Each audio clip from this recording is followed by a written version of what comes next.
¿en qué idioma le habló a Noé? Bueno, la misma Biblia narra que había una sola lengua, ¿verdad?, en todo el mundo, y que cuando se reunieron en el valle de Sinar, todos tenían una misma lengua y se pusieron de acuerdo y dijeron, vamos a construir, ¿verdad?, una torre tan alta que llegue al cielo. Y ahí el Señor vino y dispersó las lenguas. Entonces ahí cada nación o cada pueblo empezó a tener su lengua propia, pero mientras tuvieron una lengua común, hasta Génesis capítulo 10, toda la tierra, todos los pobladores de la tierra hablaban una sola lengua. Cuando dicen los académicos, a esa lengua le pusieron la lengua semítica madre, amén, y le pusieron semítica en honor a Sem, el hijo de Noé. Entonces esa es la que hablaban todos ahí. Ya después se dispersaron, y cuando salió Abraham y empezó a caminar por Canaán, empezó a aprender el idioma cananeo. Él venía con el idioma acadio, aprendió el cananeo, entró a Egipto, ¿verdad? Luego regresó y se quedó a vivir en una población que está al sur de la tierra de Israel, que se llama Hebrón, ¿verdad? Ahí se quedó, pero él ya había dado su paseadita y ya conocía varias lenguas. Esas lenguas se las enseñó ¿a quién? Pues obviamente a Isaac, amén. Isaac obviamente se lo enseñó a Jacob, y Jacob a esa abundante familia que tuvo, y toda esa familia entró a Egipto, amén. Los 70 que habían salido del lomo de Jacob entraron a Egipto. Y en Egipto, cuando entró esta familia, se hablaba lo que se conoce como el copto antiguo. Entonces ustedes ya van viendo y van viendo varios idiomas que van pasando la familia antes de que salgan de Egipto 400 años después, amén, y el Señor los mete a la tierra de Canaán otra vez. De tal manera que ya ellos tienen un lenguaje propio, pero que es producto de varios pueblos, amén. Cuando entran a Canaán, ahí aprenden ellos el cananeo, que era una lengua muy fuerte, ya para ese tiempo muy bien estructurada, y entonces se deriva en dos, esta lengua se deriva en lo que sería fenicio y lo que sería arameo, amén. Entonces esas dos lenguas son las más fundamentales. Del fenicio sale el griego, del griego sale el latinos, y de ahí venimos nosotros. Okay, nuestra lengua da esa vuelta. Y de los arameos son los que quedan en todo lo que es Mesopotamia, toda la tierra de Canaán, de tal manera que para entonces el paleo hebreo, que podríamos llamar el hebreo primario, ¿verdad?, que todavía no está estructurado, el hebreo ya no existe todavía. El hebreo se dice que se llega a constituir en los tiempos del rey David. Amén. Ahí tienen ellos su lengua ya propia, con Salomón también, empieza la poesía israelita, ¿verdad?, con Cantar de los Cantares, con los proverbios, con el libro de Esther y otros que están escritos como poemas. Entonces ahí empieza ya a tener su lengua propia. Y después, cuando en el año del 606 al 596, que es cuando Nabucodonosor conquista, amén, a Jerusalén y se lo lleva a todos, ¿a dónde? A Babilonia. ¿Qué hablaban en Babilonia en ese tiempo? Arameo. De tal manera que a partir de ese tiempo del destierro, el pueblo que empezaba a tener su idioma, ¿verdad?, del año 1000 de David al año 500, o sea, 500 años empezaron a elaborar su idioma. Y entonces son enviados a Babilonia y hacen ahí una mezcla. En Babilonia se hablaba nada más arameo. A partir de ese viaje a Babilonia, consideran los estudiosos de las lenguas que se convierte el arameo en la lengua madre del pueblo de Israel. Amén. Entonces, esta es la vuelta que estamos viendo. Esta bolita debería estar abajo, ¿verdad? Pero ya después del arameo viene la conquista del pueblo griego. En el año 333 se empieza sus guerras. Alejandro el Magno conquista todo lo que existía en ese tiempo, y también el área de Judea cae bajo su dominio. Entonces se convierte, ellos a través de la fuerza, convierten el idioma griego como el idioma oficial de todas las naciones conquistadas. De tal manera que todas las naciones conquistadas tenían dos idiomas, la lengua madre, ¿verdad?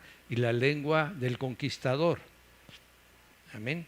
Entonces hablaban todos el arameo entre la familia, y cuando tenían que hacer negocios, tenían que pagar impuestos, tenían que ir a ver a los gobernantes, hablaban en griego. Amén. Entonces, para ese tiempo, el griego se establece no solo en Judea, sino en todos los lugares que conquistó Alejandro el Magno, impuso como lengua oficial el griego, ¿verdad? Por eso vamos viendo cómo la Biblia va siendo desarrollada y termina al final con lo que conocemos. El hebreo se sigue observando para los sacerdotes y la gente de alto nivel de gobierno en el pueblo de Judea, con los judíos, y todavía todos sus libros sagrados lo tienen escrito en hebreo. Pero ya todo el resto de lo demás ya se llama en un hebreo arameizado, ¿verdad? Que ya prácticamente el hebreo servía como un trasfondo. El hebreo y el arameo son muy parecidos. Por eso no era difícil. Es como si España y Portugal, ¿verdad? Ahí se entienden, ¿verdad? Esto es muy parecido, el idioma, el español y el portugués. Entonces, más o menos es el arameo con el hebreo. Por eso no costó tanto ese pase de un idioma a otro.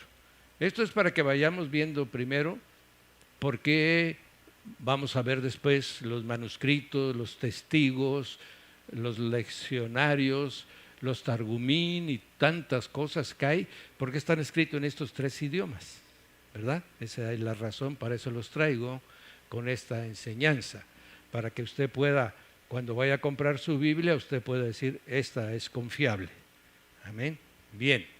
Entonces, de esa manera, conocemos estoy dando un repaso, y vamos viendo que algunos dicen que, sobre todo académicos, dicen que la Biblia no es confiable porque ha pasado muchos años que cuando fueron escritos. Eso es mentira. Amén. Tan es mentira que para el año 50 ya el Evangelio de Marcos ya corría, 50-55. Luego el Evangelio de Mateo. 3 evangelios, Mateo, Marcos y Lucas, fueron escritos entre el año 55 y el año 65. ¿Sí? El Señor había muerto en el año 30, apenas habían pasado 30 años, vivía la mayor parte de los apóstoles, por eso no escribían, porque ellos hablaban de una manera oral, el Espíritu Santo revelaba todas las cosas. Entonces, ya al ir muriendo los apóstoles, Pablo muere en el 65 y nada más queda vivo Juan. Juan vive hasta el 95-100, todavía no se pone, vamos a ponerle 100 para que digamos que cerró el siglo Juan, y él escribe Apocalipsis en el año 100.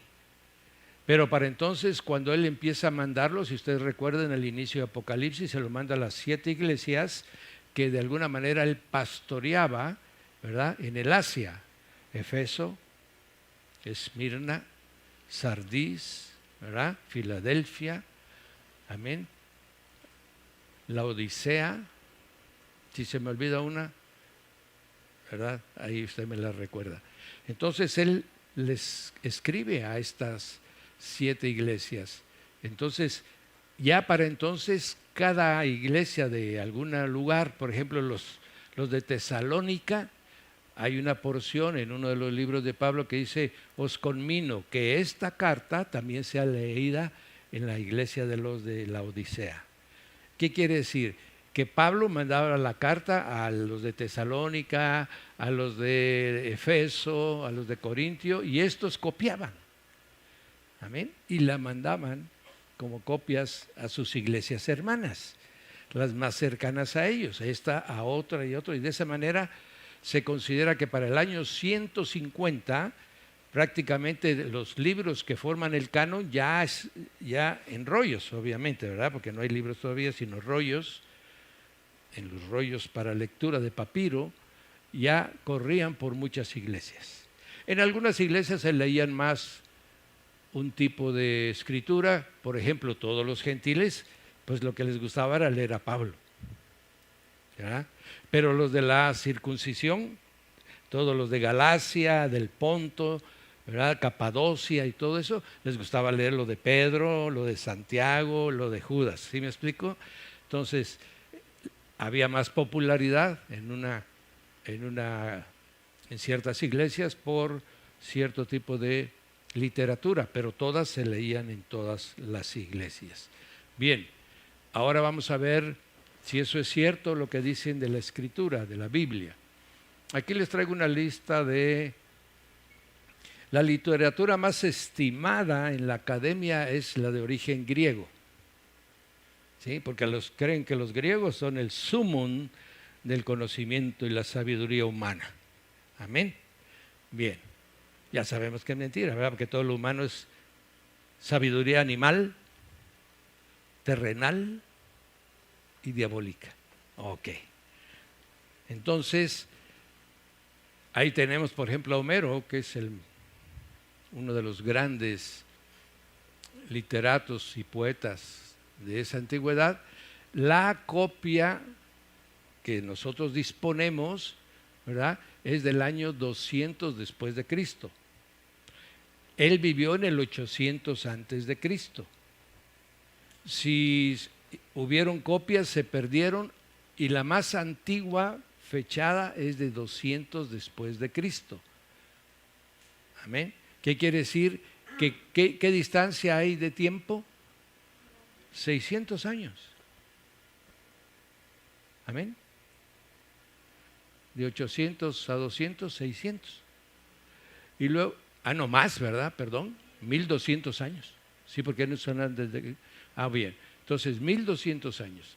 Y así vamos estudiando todos y vemos que la distancia que hay entre el libro más antiguo que tenemos de todos los escritores realmente anda fluctuando entre 500 y 1000 años. Sin embargo, usted no lee, usted no escucha en ningún lado que cuestionen un libro de Homero, que cuestionen el libro de Julio César, la Guerra de las Galias, o los 4 libros de Platón. Nadie, todos los dan como un hecho que es cierto. Y resulta que la Biblia, que la copia más tardía de la Biblia, amén, nosotros vemos que es del año 110 después de Cristo. Supongamos que se haya dejado, que el Señor muere en el 30 y en el 110 están escritas los evangelios. ¿Cuánto ha pasado? 80 años. Amén. Acaba de morir Pablo. Pablo era el referente entre el año 70 y el año 100. Juan era el referente. Si había alguna duda referente, y corrían todos a Efeso, que era donde Pablo estaba, Juan estaba, y le preguntaba a usted, ¿es esto que dice así? ¿Qué cosa es? Ya él se los explicaba. Amén. ¿Qué quiere decir? Que hasta el año 100 tuvimos un testigo que anduvo con Jesús y que podía aclarar todas las dudas que tuvieran en cualquiera de las iglesias, ¿verdad? Y él les aclaraba el asunto. Entonces prácticamente no hubo tal interrupción. Ya después del 110 al 150, prácticamente todas las iglesias tienen copias de la mayor parte de los escritos. ¿Ok? Entonces, esto nos garantiza, históricamente, académicamente, de que la Biblia realmente es muy cercana a la fecha en que acontecieron las cosas. Amén. Y no hay uno, sino 12 testigos que certifican lo que la Biblia dice. Bien, esa es una de las garantías que usted puede tener, que la Biblia se ha conservado. Estamos hablando de asuntos humanos, porque sabemos que la Biblia está cuidada por Dios. Hasta ahorita no lo había mencionado, pero todo esto, que son simplemente recursos humanos, vemos que garantizan, y si poco fuera, pues Dios se ha encargado, ¿verdad?, de que esto sea verdad. Bien, este es el paso del principio número 3, del módulo 3. Vamos a ver el módulo 4 el día de hoy. Estamos tratando de darles un módulo cada día viernes. Amén. Bien, ahora vamos a ver cómo se forma la Biblia. Vamos a conocer algo de su proceso, por favor, Enrique. Y vamos a ver cómo es que se fue plasmando. ¿Por qué? Porque se escribieron mucho sobre muchos materiales, ¿verdad? Se escribieron en lenguas diferentes. ¿Cómo es que llega prácticamente a tener esa unidad que la hace tan fuerte a las Sagradas Escrituras? Bien, uno de ellos es los escribas. Los escribas eran un oficio, una profesión muy estimada por todos los tiempos, desde el tiempo de los egipcios. Los escribas empiezan en el tiempo de los egipcios y son prácticamente una profesión de gente especialista, que desde que prepara en donde va a escribir, los accesorios donde va a escribir, la forma como va a guardar los escritos, ¿verdad? Todo eso era como una carrera, como bibliotecomanía ahora, ¿verdad? Que les enseñan cómo conservar los libros, y a qué temperatura, qué ingredientes ponerles, todo. Bueno, el escriba lo escribía y lo conservaba, ¿ok? Entonces era un grupo de gentes que eran muy estimados, generalmente eran tomados de la nobleza, que eran los que sabían escribir, y ahí los iban capacitando, amén. Entonces, ok, porque los firmaban sus documentos. Bien, de esos copistas, la misma escritura habla de la forma como guardaban sus documentos. Por ejemplo, el pueblo de Israel siempre sacaba varias copias del libro, del libro, y los guardaba en diferentes lugares. Por si acaso acontecía alguna cosa terrible, ¿verdad?, como pasó con Nabucodonosor, entonces ellos encontrarían lugares donde guardaban las formas de la ley. Ustedes saben que el rey Josías fue hecho rey a la edad de 8 años, ¿verdad?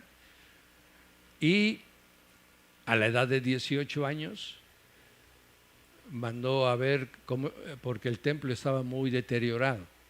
Los anteriores reyes lo habían dejado, y entonces él mandó a reconstruir el templo, y se encontró en una de las paredes del templo una copia completita de todos los escritos antiguos. Ahí se dio cuenta Josías que Israel vivía en apostasía, ¿verdad? Y él volvió a retomar todo, él volvió a echar fuera a los adivinos, a los brujos, a los homosexuales, ¿verdad?, prohibiendo la prostitución, todo. ¿Por qué? Porque lo prohíbe la Escritura. Y él lo que hizo fue aplicar lo que Dios había mandado a través de la ley. Eso fue gracias a lo que le estoy diciendo, que ellos guardaban en un lugar, guardaban en otro lugar, ¿verdad?, para que no se perdiera por alguna circunstancia. Amén. Ahora bien, ¿por qué se copiaban tantas veces los escritos? Porque los materiales que utilizaban eran perecederos. Amén. utilizaban el papiro, que fue lo primero que empezaron a usar, que es utilizado de una planta que se encuentra a la orilla del Nilo, que es de la familia de los papirus, y lo machacaban, ¿verdad? Y con esa, lo que quedaba, que era una forma pastosa, iban formando una hoja. Y luego le daban un tratamiento y luego sobre esa hoja escribían. Pero como era de origen vegetal, obviamente tenía una durabilidad. Entonces la función de los copistas era que cuando ya se iba deteriorando el documento original, lo copiaban para que fuera como un original que tuviera más tiempo, ¿verdad? Si este duraba 100 años, copiaban el original, será otros 100 años de vida, y así iban haciendo las copias. Después que se divide el reino de Alejandro el Magno en 4 grandes reinos, ¿verdad? Uno de los reyes que está todavía en la zona de Grecia y Turquía, ¿verdad? Atalío, entonces quiere también copiar libros. El rey, que era también descendiente de los griegos, los Ptolomeos, le dijeron: no te vamos a vender papiro, porque nosotros seremos los únicos que tendremos la biblioteca de Alejandría. Amén. Entonces aquel dice: no me vendes papiros, pues voy a ver cómo le hago. Y entonces se acuerdan del sistema de copiado del pueblo de Israel, que era sobre pieles de animales. Y entonces vuelven a rescatar el proceso, lo especializan y así se le da vida al pergamino, ¿verdad? En pieles de conejo, en pieles de asno, en pieles de terneros, en fin, de animalitos. Van formando ellos con un tratamiento especial una hoja de cuaderno sobre la cual escriben. Por eso ustedes van a encontrar siempre que son rollos, ¿verdad? Hasta ahí son rollos todavía, hasta ahí son rollos, ¿ok? Mire usted que el libro de Isaías, que es uno de los más largos, medido, porque hay una copia, más o menos la hoja es como este ancho del atril, alcanza una longitud de 15 metros. El libro de Isaías, copiado en papiro. Así que se imagina usted enrollar 15 metros y echárselo al hombro. Bueno, el Señor Jesús lo llevan a la sinagoga, ¿recuerda usted? Isaías 43. Y empieza a leer: por cuanto el Espíritu de Jehová está sobre mí, ¿verdad? Yo he venido a darle vista a los ciegos, aleluya. Terminó, dice: hoy se ha cumplido. Y cierra otra vez el pergamino. Amén. El pergamino de Isaías era un pergamino muy apreciado por Pablo, ¿verdad? En una de sus que le envía a Timoteo: Timoteo, venme a ver, tráeme mi capa, ¿verdad? Porque está haciendo mucho frío aquí en Roma. Y el papiro de Isaías. Todo eso está quedando de constancia en la Biblia. Entonces el papiro duraba mucho más, el pergamino duraba más que el papiro por su origen mismo, ¿verdad? Pero también se deterioraba. Y entonces vamos viendo por qué es que se hacían copias con frecuencia de esos libros, porque ya su vida útil se iba a cada cierto tiempo, dependía de cómo lo guardaban, en qué lugares estaba, ¿verdad? Y esto terminó hasta Gutenberg. Amén. Termina 2 cosas. Gutenberg todavía imprime la Biblia de la Vulgata Latina, lo imprime todavía en papiro, ¿verdad? Todavía tiene ese origen el papel que él usa, pero ya él usa la imprenta de letras móviles, ¿verdad? Inventadas por los chinos, no inventada por Gutenberg. Pero Gutenberg, su oficio de Gutenberg era ser herrero. Era un herrero de primera calidad. Manejaba muchos materiales y conocía el fundido, con lo cual a él no se le dificultó hacer los moldes para las letras, ¿verdad? Y entonces hizo las letras y inventó la forma de cómo acomodarlas. Y bueno, esa es la base hasta que apareció la era digital y electrónica, ¿verdad? Bien. ¿Por qué se le ocurriría, y ahí se lo dejo a usted para que lo investigue un poquito, por qué se le ocurre a Gutenberg imprimir la Biblia?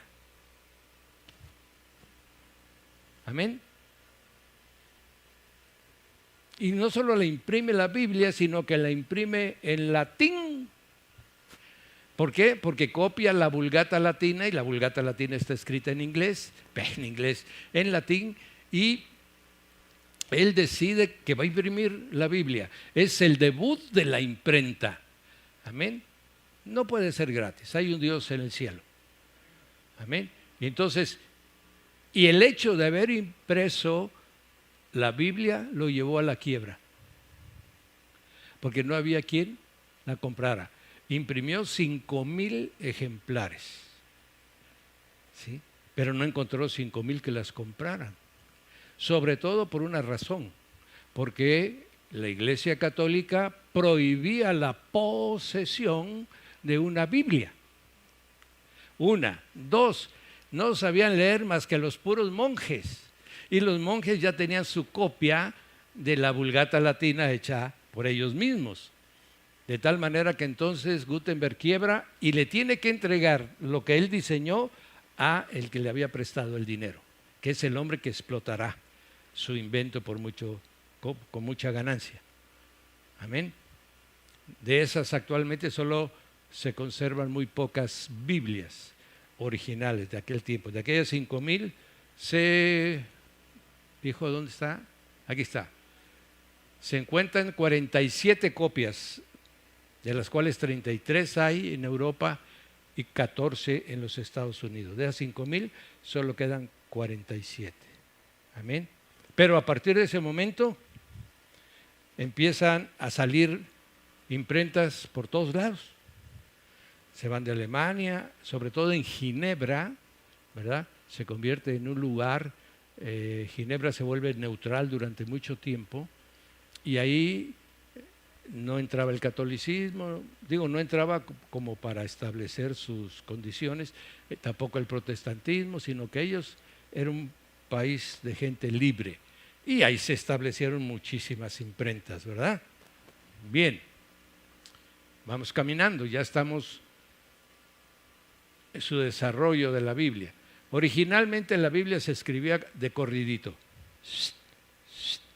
No hay esas separaciones que usted ve ahora. Sí, tampoco habían cambios de párrafo, amén. Tampoco había puntos, tampoco había comas, tampoco había nada de eso. Era de corridito. O sea que nada más podía leer la Biblia un experto, que supiera dónde terminaba la frase y dónde empezaba otra. Por eso es que la Iglesia Católica después se adjudica el derecho que solo ellos podían leer la Biblia, porque de alguna manera eran los más estudiados y sabían dónde terminaba la frase y dónde empezaba otra. Ahorita tenemos capítulos, tenemos versículos, tenemos separados. Antes no había nada de eso. Amén. Eso es moderno, eso es de los últimos tiempos. Bien, y una de las formas más que agarrar, regresemos al anterior, Enrique, es esta de 2 líneas o de 4 líneas. Orígenes escribe una Biblia de 6 columnas, en 6 idiomas diferentes. Amén. En copto, en hebreo, en arameo, en latín, ¿verdad? Y en otros idiomas. Era un hombre muy culto y esa se llama la sextupla, ¿verdad? 6 líneas. Pero generalmente la que más gustaba era la de 2 líneas o 4 líneas, en la cual a la izquierda, bueno, ¿ustedes conocen la Biblia de los Gedeones? ¿La que reparte los Gedeones? ¿No? Si no, se las voy a traer. Columna izquierda, español. Columna derecha, inglés. Es el mismo estilo de antes. Columna izquierda, arameo. Columna derecha, griego. ¿Ok? Bien. Entonces va evolucionando la presentación de la Biblia conforme va caminando. esa presentación que vimos anterior ya es derivado, bueno, cuando veamos los materiales, de un formato del pueblo romano. Amén. Bien, aquí tenemos otros datos para que dice, cuando ya las copias se fueron copiando, se copiaban sobre un scriptorium. Amén. Ahora ya sabe usted porque lo que tiene en su casa se llama escritorio. Era el lugar donde nada más que esos escritorios eran aquellos, como las mesas de dibujo. Amén. Ese era un scriptorium. Amén. Después fue cambiando los nombres. Amén. Todo escriba, porque estamos hablando de los escribas, no se olviden, también eran personas que recibían el dictado. Pablo dictó varias de sus cartas, por lo menos dice Silvano, el que escribe esta carta, los saluda. Amén. La van a encontrar en su Biblia. Entonces, ¿qué está haciendo Pablo? Está dictando. ¿Ya? Está dictando. Y Silvano está escribiendo. Al final, pues se pone, ¿no? Silvano, el que escribió esta carta, los saluda. Amén. Bien, esa era otra función de esta gente, recibir por dictado. Ahora bien, ¿qué más se va agregando a estas partes? Vamos a saltarnos el video, mijo.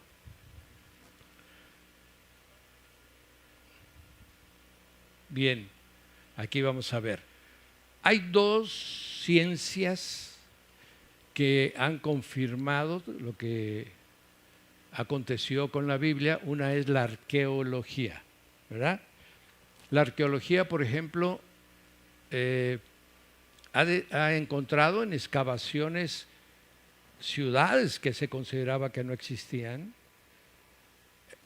accesorios donde aparecen nombres. Por ejemplo, encontraron como una especie de prendedor en donde aparece el nombre del rey David, ¿verdad? Porque se había negado hasta por el año 1960 de que David existía, que era un rey mitológico que habían inventado los hebreos, pero que realmente no había existido. Ya después se fueron encontrando varias cosas referentes a David, ¿verdad? Pero es la forma como se han ido encontrando a través de cerámicas, de madera, de huesos, han ido abundando lo que la Biblia escribe, que los arqueólogos no sabían que existía, pero guiándose por la Biblia han llegado a los lugares que dice la Biblia, se han dedicado a excavar y han encontrado residuos. Bien, y la papirología es una ciencia que se dedica a estudiar los papiros y los pergaminos, ¿verdad? La forma de cómo restaurarlos, la forma de cómo preservarlos, la forma de cómo rescatar lo que ya casi no se ve, ¿verdad? Para que se puedan leer. Todo eso es la ciencia de la papirología. Amén. Entonces, con esto que le estoy queriendo dar a entender, amados, de que la Biblia no ha aparecido de repente, sino que ha tenido lo que se le llama muchos testigos de su certificación. Amén. Que son los que hablan, ya no solamente nosotros que por fe decimos que es la palabra de Dios. Yo no necesito a un arqueólogo que me venga a decir que Sodoma y Gomorra está a la orilla del Mar Rojo. Yo lo sé porque ahí lo dice la Escritura. Amén. No necesito yo que la arqueología descubra que Ramsés II era el emperador que reinaba en ese tiempo y que mandó a construir a los israelitas a Piahirot y también a Ramsés. No, yo ya lo sé porque ahí está en el libro de Éxodo, ¿verdad? Pero como los escépticos, Dios está revelándoles a través de ciencias hechas por los hombres. Amén. Ahora bien, vamos a ver algunos de los materiales que se usaron y que se han ido encontrando, que certifican, y ahorita le digo qué es lo que certifican. Por ejemplo, piedra.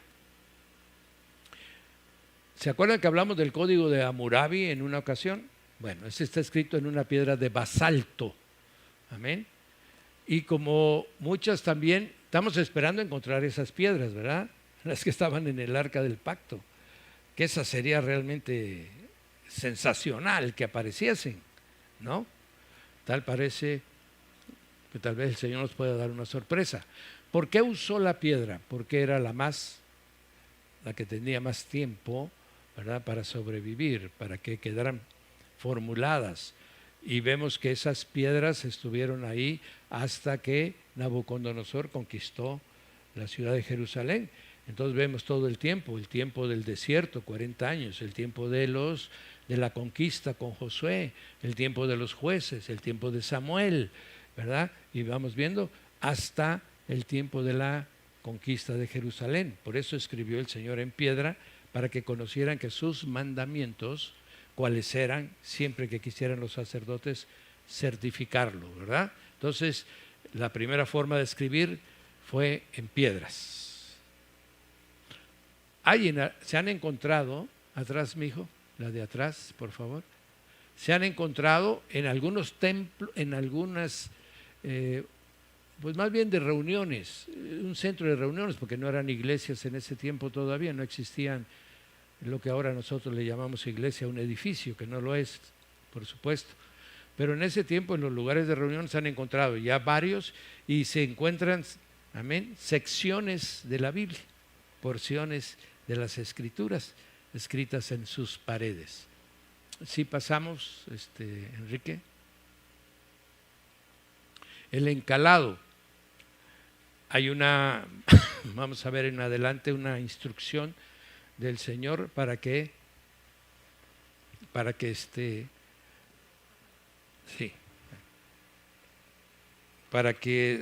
se hagan.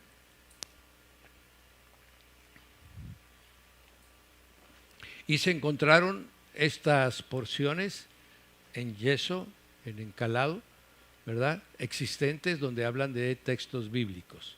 Si pasamos la anterior, vemos la instrucción que en la misma escritura está, en Deuteronomio 27:2, y le dice: y el día que pases el Jordán a la tierra que Jehová tu Dios te da, levantarás piedras grandes y las revocarás con cal. ¿Ok? Esa es una instrucción. Ya se están encontrando, ya encontramos estas que estamos viendo ahorita. Bien. Ahora vamos a ver en arcilla. Por ejemplo, aquel es un prisma muy famoso, ¿verdad?, en donde están libros de las Escrituras. Esto se encontraron en las tierras de Asiria, ¿verdad?, obviamente con escritura cuneiforme, que es la que ellos usaban, y tiene porciones de la Biblia que van siendo testigos. Si usted agarra esa arcilla, que tiene mucho, y la agarra usted con su libro, con su Biblia actual, o si quiere usted con su teléfono, ¿verdad?, su YouVersion o Biblia Hoy, en fin, y oh, caray, ¿verdad?, lo que dice este prisma de arcilla es lo que dice mi Biblia electrónica. Ok. Luego también se encontraron, sí, pasamos la otra, eso es lo que dice el prisma, esa porción bíblica, amén. Madera. Hay una instrucción también en la escritura donde se ve que la madera era usado, ¿verdad?, para poner textos bíblicos. Los judíos actualmente usan un dispositivo que se llama masora, que está la puerta de la casa, ya donde está el marco, ahí la pegan, sí, en una cosita de madera, y en un pedazo de pergamino escriben textos bíblicos. Y cada que salen la tocan, así como sale el católico y se echa su persinada, los judíos salen y tocan la masora, ¿verdad? Usted solamente dice: Señor, guárdame, y ya sale usted, ¿verdad? No usa usted artificios de ese tipo, no necesita cosas naturales, porque si Dios oye. Y obviamente, pues, la porción esa que es escrita por Poncio Pilato, amén, que fue escrita en 4 lenguas. Oiga usted, ¿por qué en 4 lenguas? Porque eran las que se hablaban en el tiempo de Jesús. Se hablaba el arameo, se conocía el hebreo, se hablaba el griego que había impuesto Alejandro el Magno y el latín que había impuesto el Imperio Romano. O sea que una persona que vivía en esos tiempos, ¿verdad?, el más lento, hablaba 2 idiomas. No sé por qué a nosotros es como se nos complica. Puro chapaneco, puro chapaneco, puro chapaneco. Ajá. Esa gente de ese tiempo, el más sencillo, cuando menos 2 idiomas, ¿verdad? Como dicen por ahí, usted y Jesús, ¿cuántos hablaba? Todos. Pero para empezar estos 4, ¿verdad? Amén. Gloria a Dios. Bien, entonces el oro también se escribió sobre placas de oro. Por ejemplo, como la que portaba el sumo sacerdote, era una lámina de oro. Se han encontrado también láminas de oro como que lo usaban porque los encontraron dentro de un cilindro metálico y adentro en una laminita de oro porciones de la Biblia, como que lo colgaban aquí como amuleto, tal vez, o como recordatorio, tal vez, ¿verdad? Pero hay ese antecedente que hay varias pedacerías de oro que tienen inscripciones bíblicas. Le voy a explicar por qué ahorita que terminemos. Adelante, mijo. Para que luego las ostracas. ¿Qué es una ostraca? Bueno, era una concha, podía ser una concha, o resulta que le van a servir el plato de comida a usted y se tropieza la persona que le iba a servir el plato y pongo y se hace pedazos. Cada pedazo es una ostraca, ¿ok? El plato que antes servía, pues al quebrarse ya no sirve, queda en pedazos. Cada pedazo es una ostraca, que puede ser de loza, ¿verdad? O podía ser de barro. Si usted recuerda Job, ¿con qué se rascaba Job? Con un tiesto. ¿Qué es un tiesto? El pedazo de una jarra de agua que se cayó, ya estaba vieja y se fragmentó, ¿verdad? Cada pedacería se le conoce. Entonces, si es de arcilla es tiesto y si es de loza es ostraca. Y eso era muy utilizado. Amén, no es raro. Bueno, es lo que usted hace con el post-it. ¿Ah? Entonces usted está escribiendo y Salomón dijo, esa era la ostraca. Le servía para referencias, ¿verdad? Tal vez cuando estaban dando su conferencia como esta y tenían ahí su ostraca aquí, por si se le olvidaba. Pues sí, ¿verdad? Amén, amén, amén. Ok, entonces la ostraca era muy usada. De estos fragmentos hay miles de estos fragmentos encontrados. Bien, ahora vamos a ir al papiro. Bueno, esto ya lo saben, esta es la planta de donde se obtiene, ¿verdad? Hemos ido obviando algunas cosas para no aburrirlos mucho, pero por ahí tenemos un video donde está todo el proceso de cómo se convierte esta planta en una hoja como esa. ¿Ok? Bien, entonces en esta planta se convierte en hojas como aquella y se iban uniendo mediante un pegado especial porque se iban haciendo por hojas por separado, ¿verdad? Casi todas tienen de 30 a 40 centímetros. Por eso su cuaderno actual tiene 30 centímetros. ¿Sí? Todavía andamos con papiro, nada más que ahora lo obtenemos de otra manera. ¿Sí? Después vamos a encontrar el pergamino del cual hablamos. Ahí está un pedazo. Ese se va a convertir en varias hojas, ¿verdad? Es una parte del tratamiento y eso durarían mucho más que el papiro, ¿verdad? Bien, seguimos la que sigue. Bueno, aquí está lo que les venía platicando. Su capote que no es capote ¿verdad? Sino el que se cubría. Como que dice, hay 3, ¿cómo le llaman ahora para cubrirse? ¿Cómo? Ahí me trae mi abrigo, mi chal, ahí me trae mi chal, ¿verdad? Y mayormente los pergaminos, ¿ok? Eso leía Pablo, leía pergaminos. Bien, ahora bien, todo esto son los materiales que hay testigos que traen porciones bíblicas. Ahora vamos a ver, pero ¿cómo escribían en ellos? Bueno, con 2 artificios. Uno, el famoso cálamo. El cálamo no es eso que ustedes ven abajo. Era un pedacito de una varita muy delgada que la cortaban pues, al tamaño de ¿qué será? De 30 centímetros. Las cortaban y luego en la punta les hacían un corte diagonal y ya iban metiendo ese en la tinta. Ese es el famoso cálamo. Amén. Por si lo escucha usted, ese es. Con ese servía para escribir. Pero también ese fue el primer artificio que usaron. ¿Ok? Luego viene el segundo, que es la pluma. ¿Sí? Las plumas eran de aves. Ya fueron más útiles porque escurría mejor la tinta, ¿verdad? Ahora sabe usted por qué lo que traemos aquí se llaman plumas, ¿verdad? Es debido a esto, ¿verdad? Aunque son de otra marca, ya hay de oro y aquí hay de todos los metales, pero antes eran de las aves, ¿verdad? Las cortaban, también le hacían su corte diagonal, hasta que se inventó ya en la Edad Media las plumas de metal.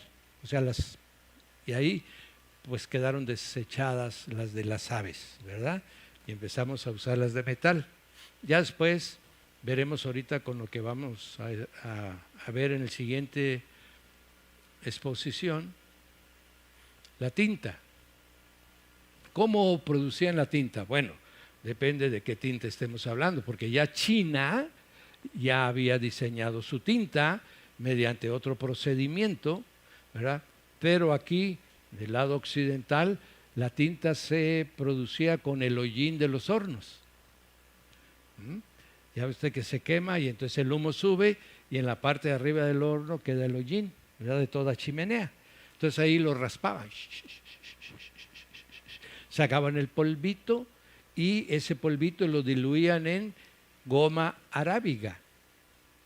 Y entonces ya quedaba una solución pegadiza que podía quedar escrita y al secarse ya no se borraba, ¿verdad? Entonces eso es lo que ahora nuestras plumas fuentes, pues agarramos del frasco, ¿verdad? Habilitamos el depósito que tiene la pluma y con eso escribimos. Pues es lo mismo, nada más que pues eso era rudimentario, ahora no había la tecnología que no era necesaria porque la escritura es la misma, ¿no? Ok, entonces ya tenemos con qué, de qué manera. Y en 2 de Juan 1:12 tenemos un texto que confirma esto que estamos hablando. Tengo muchas cosas que escribiros, pero no he querido hacerlo por medio de papiro y tinta. Amén. Ya, claro, aquí dice papel, pues es una traducción un poco modernizada, pero el original es por medio de papiro y tinta. Pues espero estar frente de ustedes y hablarles directamente. Amén. Entonces, de esta manera tenemos los materiales que se utilizaron. Ahora ya tienen todo el recorrido. Bueno, pero a mí ¿de qué me sirve saber que hay una piedra, que hay una ostraca, para que tú puedas tener la certeza de que lo que está escrito en tu Biblia tiene un antecedente y tiene un testigo que certifica que lo que dice tu Biblia ahora es lo que escribieron en aquel tiempo? Amén. Por eso no hay ningún libro más certificado que la Biblia, porque tiene miles de pedacerías por todas partes. Usted puede agarrar un pedazo y resulta que el pedazo es Primera de Reyes. Entonces usted agarra, abre su libro en Primera de Reyes, así. Bueno, un poquito una variante de palabras, ¿no? Pero sí es. No, aparece otra ostraca con Apocalipsis. Entonces abre usted Apocalipsis, así es. Amén. Bien, esa es la razón por la que les hice todo el recorrido, ¿verdad? Porque la Biblia puede ser certificada por muchos caminos, lo que ningún otro libro hace. Amén. Como tenemos muchos enemigos, y digo tenemos porque yo me considero parte del programa de Dios para salvación, ¿verdad? Entonces tenemos muchos enemigos que quieren necesariamente demeritar la certeza de la Escritura, para que usted pues dude. ¿verdad? ¿Qué es lo que quiere Satanás de usted? Pues que dude. Amén. El príncipe de este siglo ha cegado el entendimiento de los incrédulos para que no brille la luz del evangelio en la faz de Jesucristo. El trabajo de Satanás es que usted no crea. Amén. Y a eso se ha dedicado y sigue haciéndolo toda la vida, porque el incrédulo puede estar perdido, ¿verdad? Aunque tenga muchas Biblias en su casa, aunque su mamá y su abuelito hayan sido cristianos de cuna, etcétera, etcétera, está perdido. Porque la salvación no se hereda, ¿verdad? La salvación se recibe por gracia y se conserva por voluntad. Amén. Entonces, todo esto que ya vimos, ahora vamos a ver cómo es que se fue formando el libro. Los romanos tenían ya este sistema que usted ve allá a la derecha. 2 tablitas, todo lo que usted ve así medio color cafecito es cera, ¿sí? Entonces lo llenaban de cera y usted con un puntero con un puntero pues iba usted haciendo las letras, ¿verdad? Ya después de que había cumplido su función, volvían otra vez ellos a, no sé si alguna, bueno, usted y yo fuimos niños, ¿verdad? ¿O no? Pero hubo durante mucho tiempo ¿cómo se llamaba? No, tenía otro nombre. Pero era una chivita cuadrada también, que tenía como parecido al abaco, pero tenía otro. Y uno escribía encima de él, y luego levantaba uno la hojita, y se borraba todo lo que uno escribía, y lo volvía a poner. Así era esta cosa, ¿verdad? Entonces, ellos ya tenían unidas 2 hojas. Y entonces se le ocurrió a los cristianos, oye, ¿y por qué no vamos uniendo hoja con hoja? ¿Ah? Y ahí salió el famoso cuaderno. El mismo que usted tiene ahora con un arillo metálico, un arillo plástico, etcétera, etcétera, y sus hojas sueltas. Bueno, en aquel tiempo lo amarraban con pedacitos de cuero. Pero ya ponían varias hojas, ¿verdad?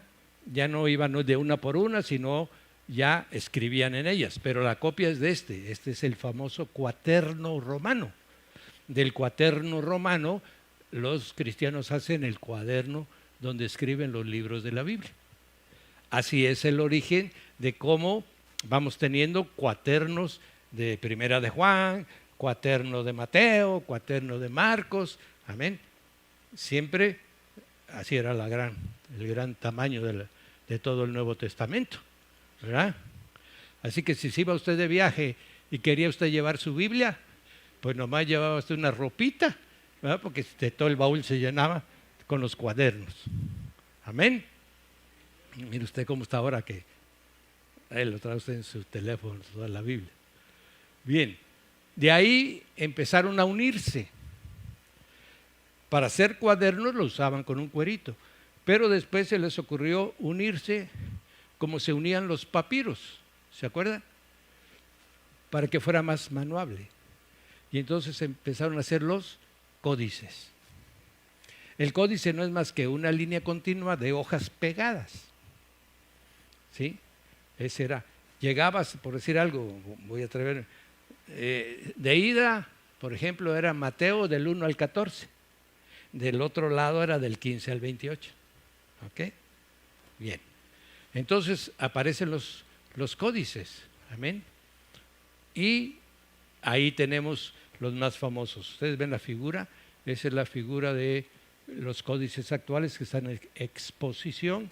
El códice sinaítico que está en exposición en el Museo de Stalingrado, Rusia. Amén. Luego tenemos el Códice Alejandrino, que ese está en en Inglaterra, y el Códice Vaticanus, que está en el Vaticano. Son los 3 códices más largos que casi contienen toda la Biblia. No la tienen toda, porque se perdieron porciones, ¿verdad? Pero lo que este no tiene, lo tiene este. Lo que este no tiene, lo tiene este. Y los 3 códices sirven para checar de que no se dispare mucho ¿verdad?, lo que dice uno de otro. Ok, entonces con esos 3 códices se empezó las primeras formaciones para que conozcamos nosotros las Sagradas Escrituras. Amén. Entonces este último pedacito es lo que Gutenberg logró hacer, ¿verdad?, con su habilidad, utilizando tecnología china, ahora sí, china, amén, tecnología como ahora, ¿no? Tecnología china agarrada por un alemán, corrigió el alemán el procedimiento y sacó la imprenta. Aleluya.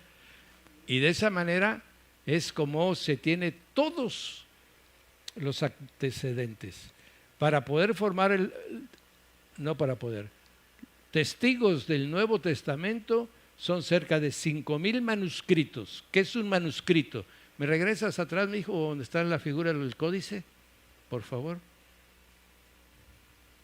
Ok. ¿Qué es un manuscrito? Sería una porción del códice. ¿Sí? Que tal vez ese manuscrito tuviera la primera carta de Juan, la segunda carta de Juan y la tercera carta de Juan. Hasta ahí tiene nada más ese manuscrito. Es una porción, ¿verdad?, de lo que es todo el contenido. Ese es un manuscrito. Hay otro manuscrito por otro lado que tiene una porción de la Biblia, y así hay más de 20,000 fragmentos en poder de las gentes que se dedican al estudio de los documentos antiguos. Con eso sirven para poder reproducir muchísimas veces un texto bíblico, ¿verdad? De estos 5,000 fragmentos voy a usar 300. Y ahí salgo toda una vida. De los otros voy a hacer 200 y todo. De los códices con un códice y un poquito de las hojas del otro, completo otra Biblia. ¿Ok? Así que con lo que tenemos podríamos completar varias Biblias. ¿Sí? Y ahí viene después ya cotejar si no se dispara una de la otra. Ese ya es el trabajo de los estudiosos de la lengua, ¿verdad?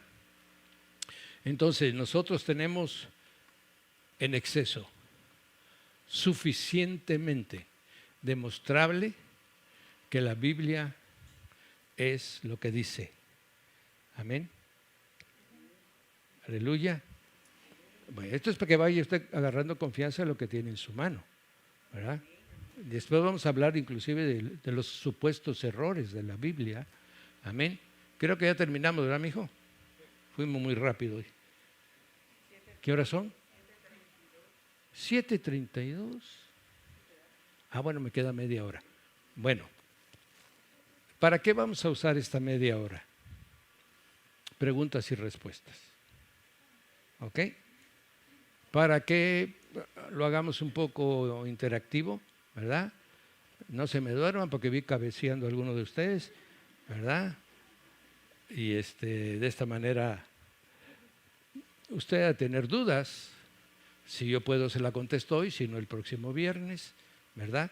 Ya tenemos hoy 4 módulos hablados de la Biblia, entonces le pediría, ya tienen en su poder 3 módulos impresos, ¿verdad?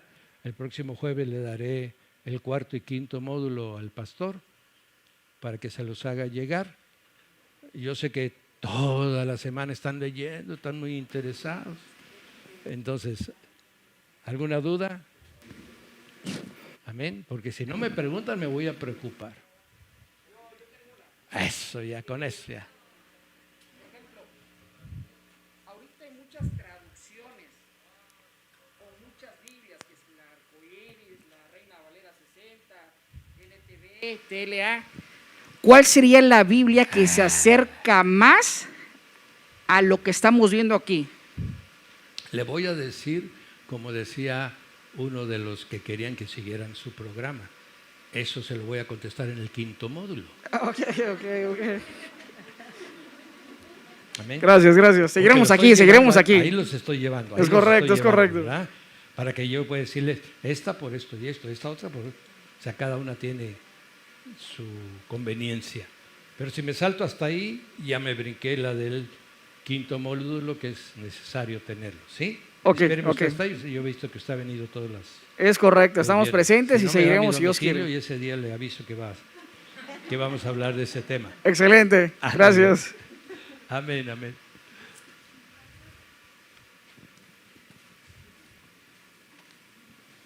Ya estoy por confesar, ¿eh? Hola, buenas noches. ¿Algún orden que usted recomiende para empezar a leer la Biblia? Sí, cómo no. Nuevo Testamento. Primero el Pentateuco del Nuevo Testamento. El Pentateuco del Nuevo Testamento es Mateo, Marcos, Lucas, Juan y Hechos del Espíritu Santo. Eso es lo primero. Ahí está la base. Pablo aclara conceptos que Jesús enseñó. No enseña nada nuevo. Después de Hechos, lo único que hacen es abundar sobre temas que ya Jesús habló, pero que Jesús está hablando. Les voy a compartir un poquito. Hay 3 porciones en la Biblia. El Antiguo Testamento para el pueblo de Israel. Amén. El Nuevo Testamento empieza en el libro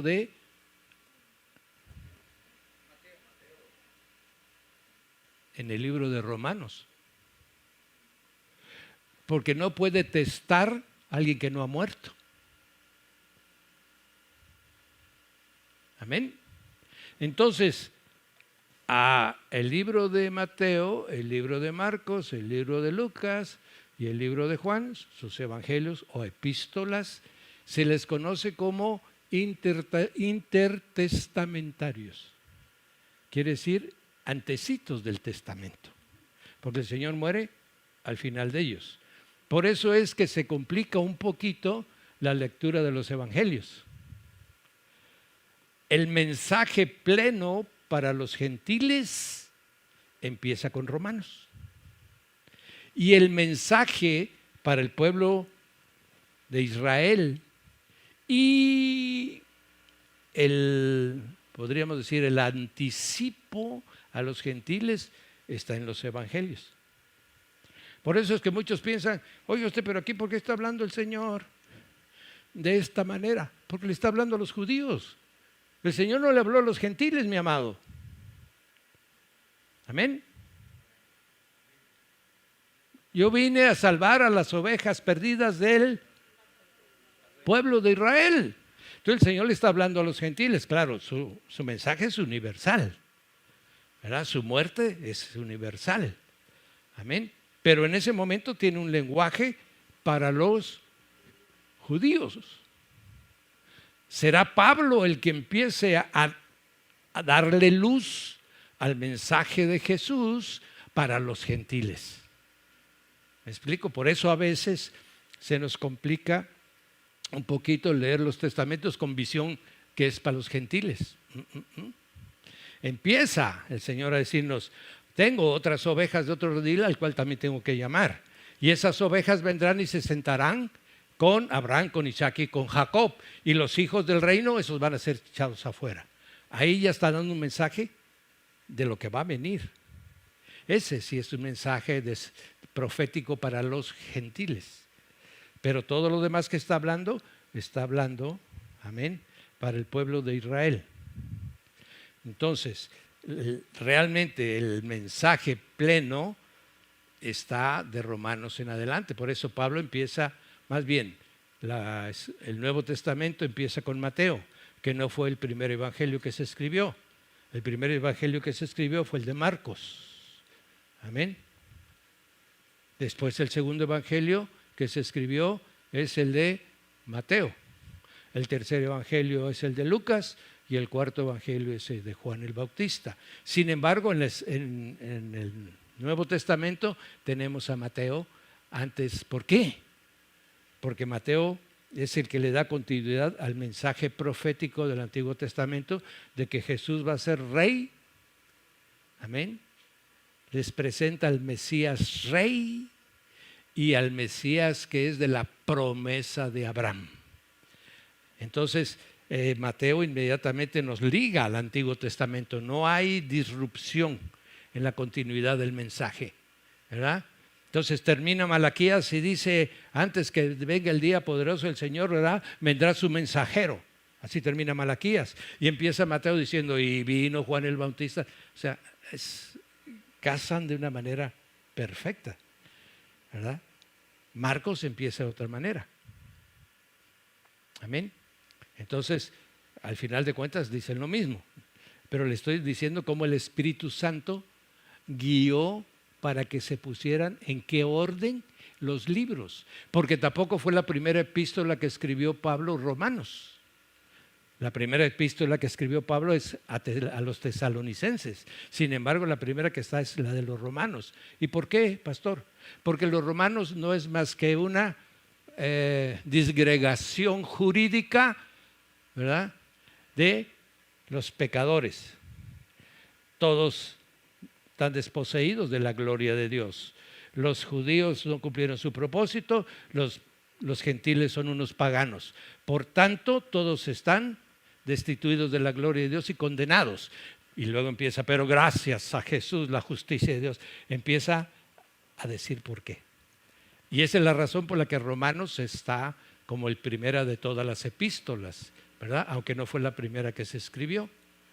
Bien, esas son las cosas hermosas de la Biblia. Amén. Buenas noches ya. Una pregunta nada más. Dice Mateo 5:18, ahorita la acabo de buscar. Dice que no debe de, que la pregunta más que nada es, no se quebranta la ley del Señor cuando dice que la palabra no debe de ser cambiada ni en una tilde, porque se corrompe. Tiene que ser un tiempo justo que va a llegar. No se corrompe la palabra de Dios cuando se escriben muchas formas de interpretación de la palabra de Dios. No se corrompe, no se cae en perversidad. Sí. Muchas Biblias están pervertidas. Muchas Biblias son apóstatas. Muchas Biblias contienen herejías. ¿Sí? Claro que sí. Y puede ser que usted esté leyendo una Biblia herética que lo está desviando del mensaje del Evangelio y usted no se da cuenta porque usted leyó nada más la Santa Biblia y usted la compró como si fuera la Santa Biblia, ¿verdad? Usted puede, por ejemplo, comprar la traducción del Nuevo Mundo, ¿verdad? Y usted va a terminar dudando de si Jesús es Dios o no. ¿Ah? Esa es una traducción apóstata y herética. ¿Sí la hay? Claro que sí.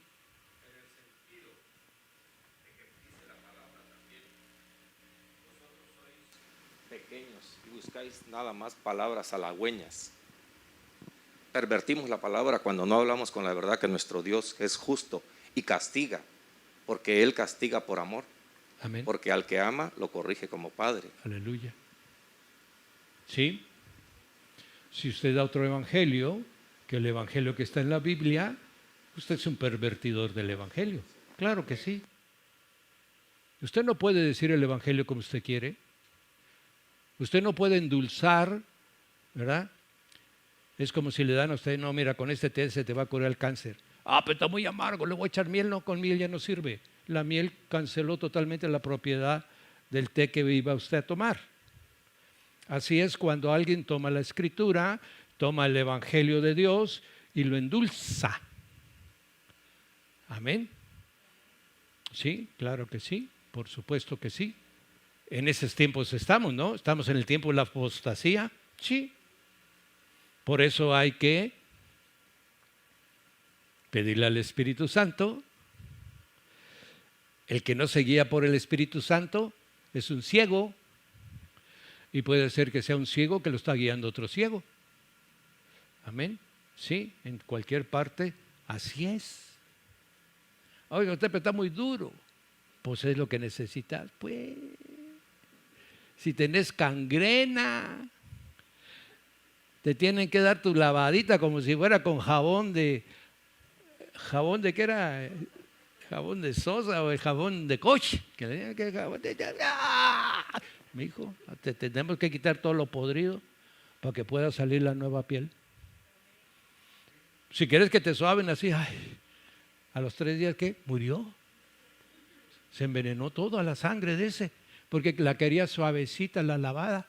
No, lee Isaías capítulo 1, mijo, y vas a ver, como decía mi abuelita, lo que es canela fina. ¿Ah? Si eso se los está diciendo 800 años de venir Jesús, mi amado, ¿cómo estaría el pueblo de Israel cuando vino el Señor Jesús? Bueno, ¿cómo estamos ahora nosotros? Amén. Hay gente que pregunta, ¿y usted cuál es la Biblia más? No, ¿cuál es la Biblia más suavezona, pastor? Pues anda a agarrar los de la Biblia arcoíris de los gays. Esa está suavezona, mijo. ¿Ah? Amén. Pero eso no es para nosotros. Jehová reprenda al diablo y a todos sus seguidores. Amén. ¿Sí? ¿Algo más? Buenas noches. La gran ramera, ¿es Babilonia o las religiones diferentes que hay en todo el mundo para el cristianismo? ¿Le digo mi opinión? Díganoslo. La gran ramera, en mi opinión, es el ecumenismo. El ecumenismo.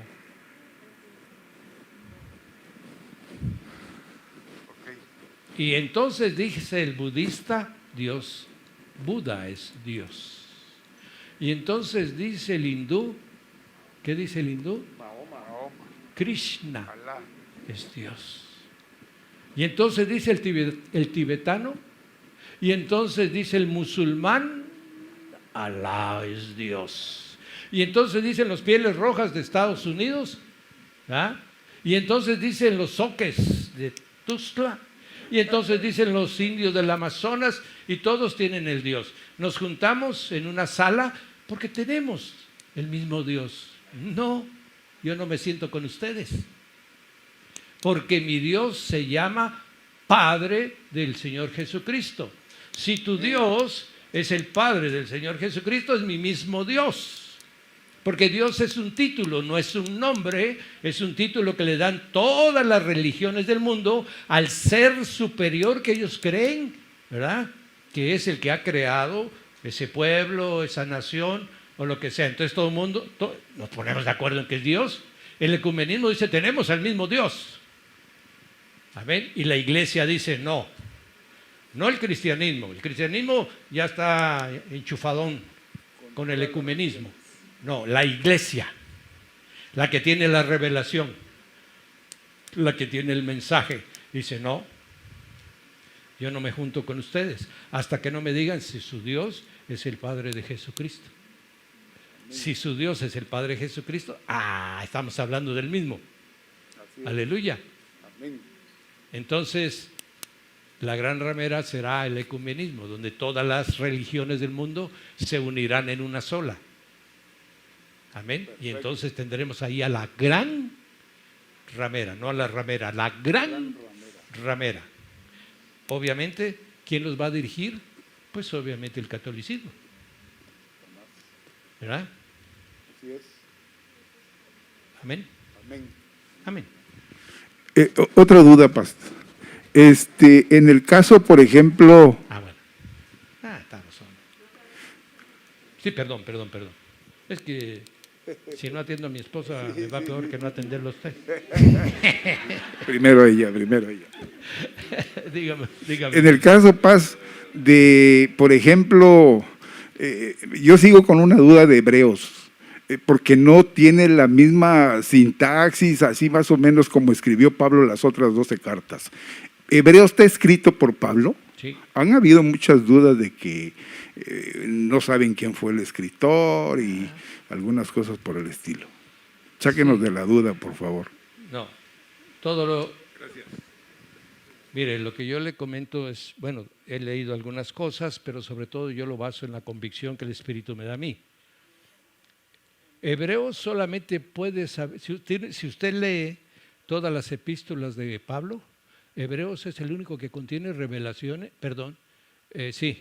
Hebreos contiene revelaciones que solo Pablo estableció en sus otras epístolas, ninguno más.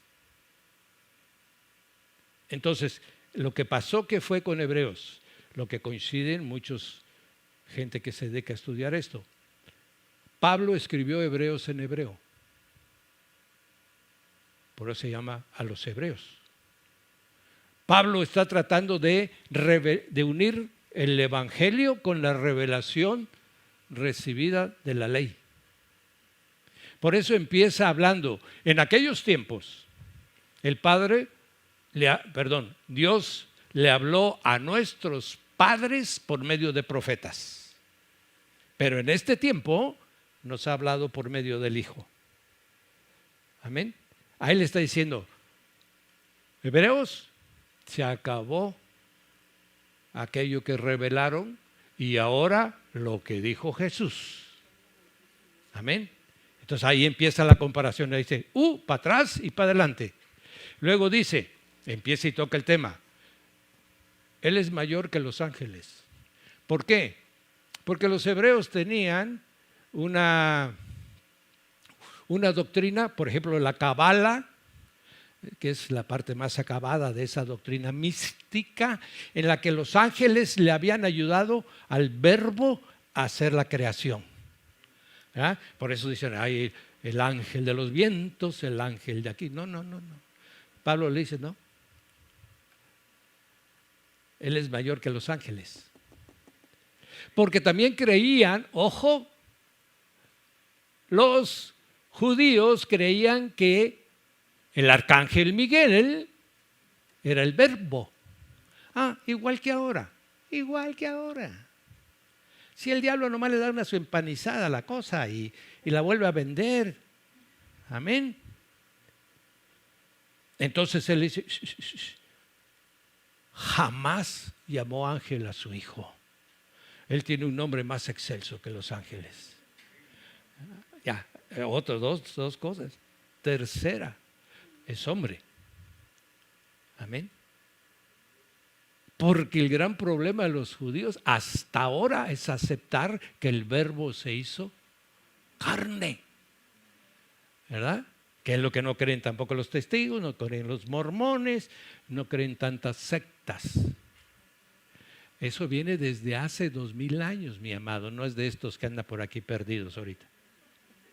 Amén. Entonces, todo, si usted lo va viendo, son revelaciones que va dejando por porciones en otros libros. Lo que pasa es que cuando Lucas traduce del hebreo al griego, va ajustando palabras del lenguaje griego al lenguaje hebreo. No pueden haber palabras exactas, ¿verdad? Por ejemplo, la palabra Mesías.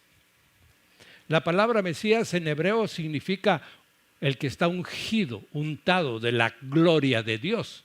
Eso significa Mesías. Y Cristos en griego significa el untado de aceite. ¿Verdad? Sin embargo, hay una traducción de Mesías por Cristos, porque no tienen otra palabra los griegos de mayor, podríamos decir, expectativa, de mayor alcance, sino la mayor es el Cristos. Entonces ahí es donde se va perdiendo, ¿verdad? Pareciese. En cambio, todas sus otras cartas, Pedro las dicta en griego. Vamos a ver cuando veamos los idiomas, creo que ya pasamos, ¿verdad? El Nuevo Testamento se escribe en 3 griegos, en el griego jónico, en el griego ático y en el griego tolemaico. Amén. El griego jónico es el griego de la raza, el que se conoce como griego koiné. Amén. El que todo el mundo hablaba en la calle, en las tiendas, en los negocios, los pequeños negocios. Ese era el griego koiné. Entonces el Nuevo Testamento se escribe en griego koiné. ¿Por qué? Porque es para la gente Sin embargo, se escriben partes en el griego ático, que es el griego de los literatos, el griego de la poesía, o el griego tolemaico, que es el griego jurídico. Romanos está escrito en griego tolemaico. Amén. Entonces, en esa traducción es que se pierde un poquito y aparecen cosas que parecieran que no son de Pablo. Amén. Lo que pasa es que no tenía por qué revelarle a los gentiles todo el ceremonial del sacrificio, ¿verdad? No tenía por qué decirles quién es Melquisedec a los gentiles, si nunca tuvieron conocimiento de Melquisedec. Entonces, capítulo 7, 8, 9 y 10 de Hebreos es ahora sí que para los hebreos bien hebreos. Amén. Que ahora nos sirve a nosotros para poder sustentar ciertas doctrinas que quieren echarlas abajo, como la doctrina del diezmo, como la doctrina de la ofrenda, como la doctrina del sacrificio. Amén. A eso ahora las agarramos como revelación a nosotros. Pero generalmente la mayoría sí acepta, inclusive ya en los escritores del 180, 250 aceptan que Pablo es el escritor. Amén. Gloria a Dios. Bien. ¿Algo más? Ya vayas a Bueno, última, ¿verdad? Porque ya estamos. Es que creo que hemos venido estudiando de cierta forma cómo se puede entender la Biblia de una manera, no quiero que se malinterprete, pero como que los mismos humanos hemos venido buscando una explicación científica de cómo entender la Biblia. Entonces, me salen dudas que están un poco relacionadas a lo que comentaron los hermanos. ¿Quiénes son los que tienen esa capacidad de interpretación? ¿Quiénes pueden decidir que sí fue real, que sí existe? ¿Quiénes son los que escriben todas esas Biblias de estudio? O sea, ¿por qué somos tan diferentes y tan parecidos a los católicos, por ejemplo? Sí, hombre. Los dos se supone que seguimos al mismo Dios, creemos en Jesucristo, pero de pronto hay tantas diferencias. Y entonces, ¿cómo es que yo puedo estar convencida de que una Biblia que usé en mi catolicismo no me funciona ahora? Como la de Dios habla hoy, por ejemplo, que es creo que la más común de esa religión. Entonces, o la latinoamericana. Entonces, ¿cómo es que puedo estar convencida cuando aparentemente es una situación de interpretación, de que yo esté en comunión con el Espíritu y por eso puedo tomar la Biblia y entenderla? Pero a la vez no debo de caer en la interpretación, porque no puedo degenerar la palabra, como estaban mencionando. Y muchas veces tal vez yo leo un versículo y no sé si tenga que ver mi antecedente de vivencias en lo que yo pueda llegar a interpretar en la Biblia. Entonces ahí me causa esa duda. ¿Empiezo con lo último? Sí, gracias. Ok. ¿Cómo debo de leer la Biblia? ¿Se acuerdan que hubo un... Okay. Primero, la Biblia se lee sin predisposición. ¿A qué se refiere? A que si yo quiero encontrar algo en la Biblia de que yo ya estoy determinado a encontrar, obviamente yo no estoy estudiando la Biblia. Yo estoy buscando en ese libro algo que certifique, justifique o afirme lo que yo ya tengo en mi mente. Obviamente eso no le va a permitir jamás estudiar la Biblia. Lo primero es despojarme de todo prejuicio, ni para bien ni para mal. 1. 2. Biblias de estudio. Toda Biblia de estudio depende de una línea de doctrina, es una línea doctrinal. Todas las Biblias de estudio responden a una línea doctrinal. ¿Sí? Si usted es bautista, que no lo es, ¿verdad? Bueno, espero que no. Entonces, usted no va a tener una Biblia que recomienda MacArthur, por ejemplo, y ese tiene un enfoque doctrinal de lo que los bautistas piensan. Pero las Biblias de estudio, usted puede agarrar cualquiera, agarra usted su tijera, y abajito donde está, cha, cha, cha, cha, cha, cha, cha, cha, cha, cha, cha, cha, y se acabó, en la misma Biblia de todas. El problema de las Biblias que son de estudio es que lo que dice abajo influye en la persona cuando lee lo de arriba. Por eso no se debe leer Biblias de estudio. Amén. Para empezar. Ok. Luego, ¿cómo sé quién tiene la autoridad? Bueno, ahí es donde necesita uno discernimiento. Amén. No como dice el Papa católico, ¿no? Solo nosotros podemos leer, todos ustedes son unos ignorantes. El Espíritu se da sin medida. Aquel que lo anhela. Por eso sin el Espíritu Santo la obra del cristiano está perdida. El cristiano que no tiene el Espíritu Santo, ese no sabe ni por dónde va ni por dónde viene. Ese nada más estará de oídas y será un repetidor de palabras. Amén. Por eso el Señor nos dice que nosotros busquemos al Espíritu Santo. Porque cuando el Espíritu Santo viene a ti, Él te guía a toda verdad. No te va a dejar que te engañen. Ni tampoco va a dejar que tu prejuicio o tu forma de pensamiento tenga una interpretación equivocada. Entonces, leer Biblia sin Espíritu Santo, amén, es prácticamente leer un libro cualquiera. Y si yo vengo medio prejuiciado por lo que de donde vine, mi trasfondo es testigo, mi trasfondo es román, mi trasfondo es ateo, mi trasfondo es agnóstico, ¿verdad? A la hora, o católico, sí, a la hora que yo...